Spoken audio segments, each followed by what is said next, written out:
took a trip on a sailing ship. When I reached Jamaica, I made a stop. But I'm sad to say I'm on my way.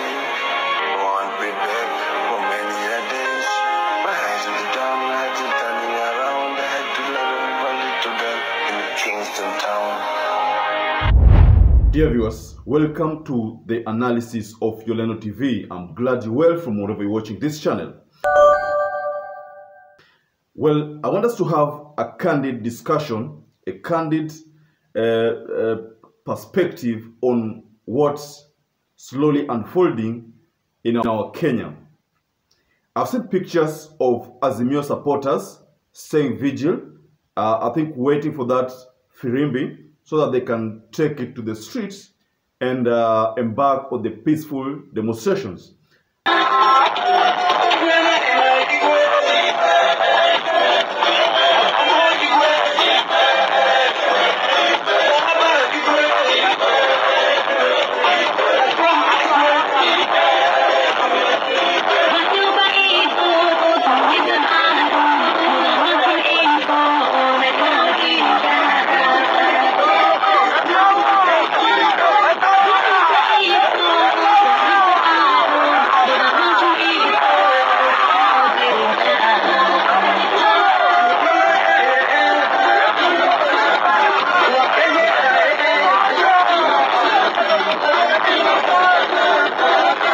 I have also managed to see some clips from South Africa where Julius Malema is also convening troops, the citizens in South Africa, again, in waiting for that peaceful demonstration.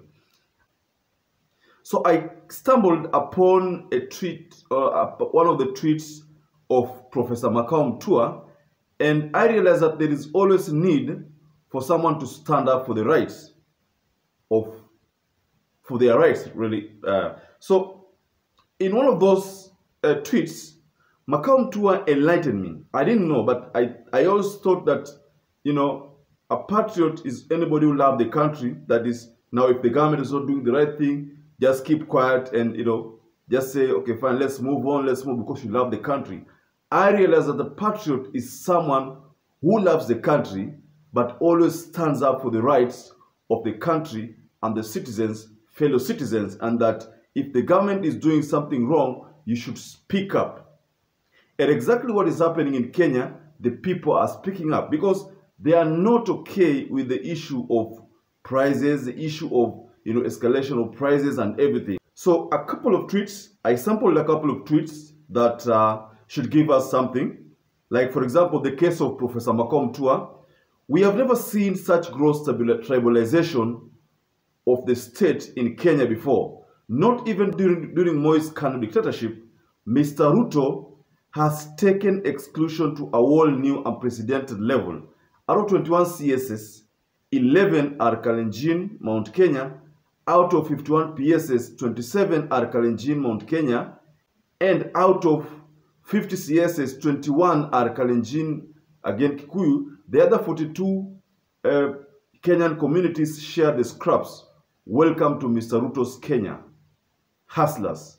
So that's a tweet from Malema Tua. And then there is a tweet from Senator Ledama Olekina. William Ruto does not give a hoot in hell about hustlers.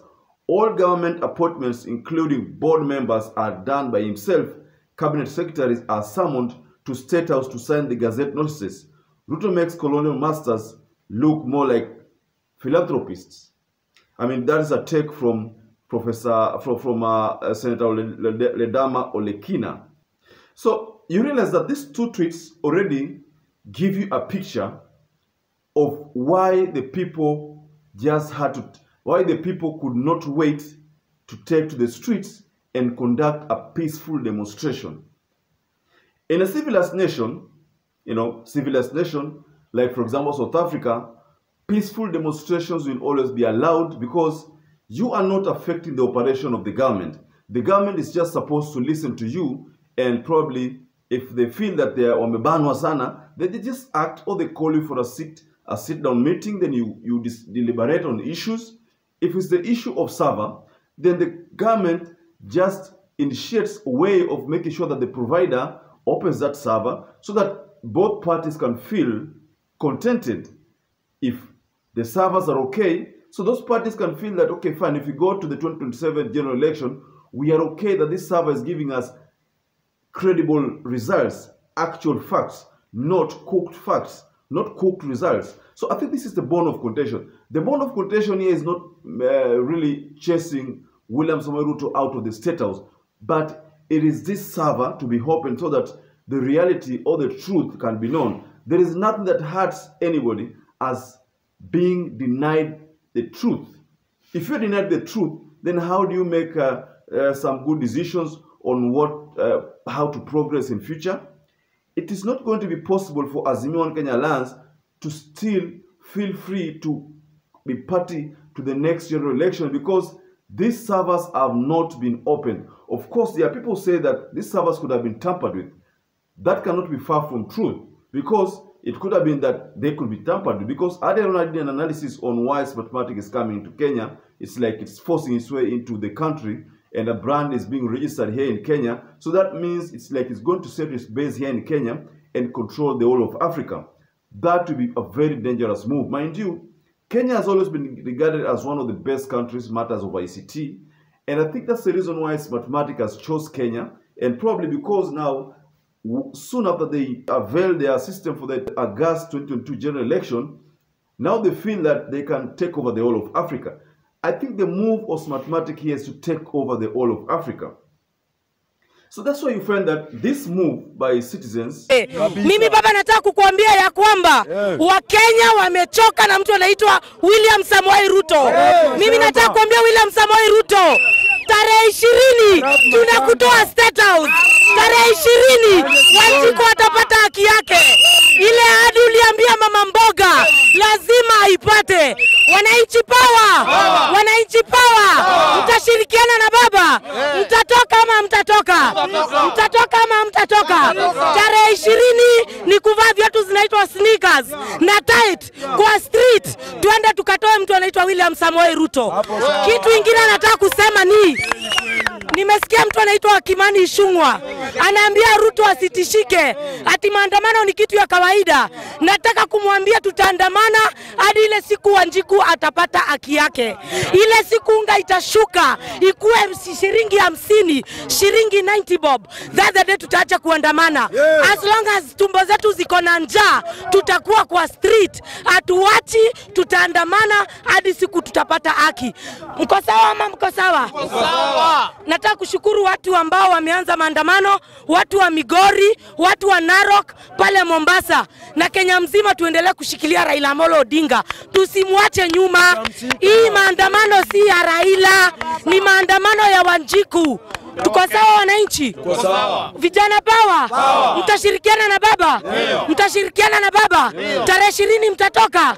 Si tumeanza hii maandamano leo? Inaendelea hadi ile siku tutapata Wanjiku wamepata haki yake. Asanteni sana. Especially to take it to the streets and do a maandamano, peaceful one, is something that should be given a lot of attention. This is something that should be respected by the government of the day. But the only problem here is that this government is playing, politics in this issue and try to make it look something very little. I foresee a scenario whereby now the police will be used to fight citizens for nothing. It is not proper for police to fight the citizens, especially because of this maandamano. It is the right. It is not high time for us not to tell people that it is a right. Of course, the Constitution has given that mandate. We've said this time and time. So I saw a clip about Azimio supporters staying vigil, waiting for the Firimbi so that they can take it to the streets. This thing is happening, ladies and gentlemen. There is no turning back. But what can be done to avert this kind of scenario? I think right now it's close to nothing. I mean, Ruto has not done anything to, show the Azimio wing that they are really serious about it. In fact, prices of commodities have continued to skyrocket. I remember seeing price of petrol I think the price was around 182 per liter. That is, almost 40 shillings or 30 shillings, up from the time when Uhuru Kenyatta left it, 30 shillings more. So, ladies and gentlemen, in this channel, we are just sharing some of those small recaps regarding this maandamano that's looming. And I think this is not even looming. Now we can't say that it's looming. It is already happening. Kindly stick by, and I promise to still give you more information on what's going to transpire going forward.